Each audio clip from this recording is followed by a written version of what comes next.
ফিতরা আমরা কাকে দিব? ফিতরা দেওয়ার ক্ষেত্রে যাকে আমরা দিব সেটা হচ্ছে সাধারণত মিসকিন। মিসকিন, হাদিসের মধ্যে মিসকিন শব্দ উল্লেখ করা হয়েছে, যে মিসকিনের এটা খাদ্য হিসেবে দেওয়া হচ্ছে। তো এই কারণে মিসকিন কাকে বলা হয় সেটা আমাদের বুঝতে হবে। মিসকিন নিয়ে ওলামা কেরামের মধ্যে আপনার দ্বন্দ্ব রয়েছে, যে ফকির আর মিসকিনের মধ্যে, যে ফকির আসলে নিঃস্ব ব্যক্তি নাকি মিসকিন নিঃস্ব ব্যক্তি।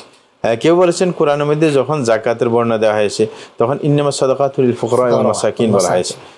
এই কারণে তারা বলেন যে এখানে ক্লাসিফিকেশন করা হয়েছে নিচ থেকে, যে ফকির হচ্ছে সবচাইতে নিঃস্ব, মিসকিন তার থেকে নিঃস্ব না।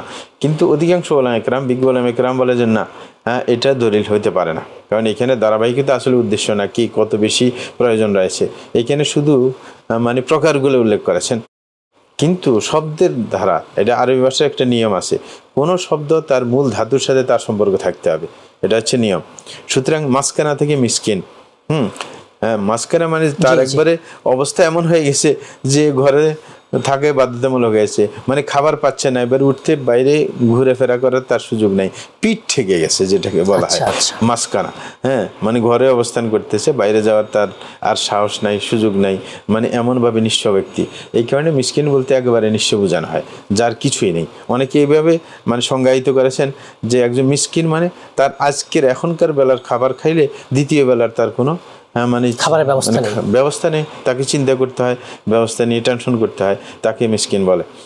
তো এইরকম যারা নিশ্চয় এদেরকে আমরা প্রায়োরিটি দিব, কারণ হাদিসের মধ্যে মিসকিন শব্দ উল্লেখ করা হয়েছে। যারা ওই মিসকিনের ব্যাপক অর্থ ধরে যে ফকির হচ্ছে বেশি নিম্ন, মিসকিন হচ্ছে একটু উপরে, এই কারণে তারা মনে করে যে জাকাত দেওয়ার উপযুক্ত হয় নাই, এরকম সবাই খাইতে পারবে। কিন্তু আমরা প্রায়োরিটি দিব যে মিসকিন শব্দের ওই আরবি শব্দের ধাতুর সাথে মিলিয়ে, তাইলে একবারে নিঃস্বদেরকে প্রায়োরিটি দেওয়ার চেষ্টা করবো, কারণ যখন খাদ্যের ব্যাপার আসছে তাইলে যে তার চাইতে উপরে তার খাদ্যের প্রয়োজন নাই, এই কারণে মিসকিনকেই দেবো। এটাই হচ্ছে।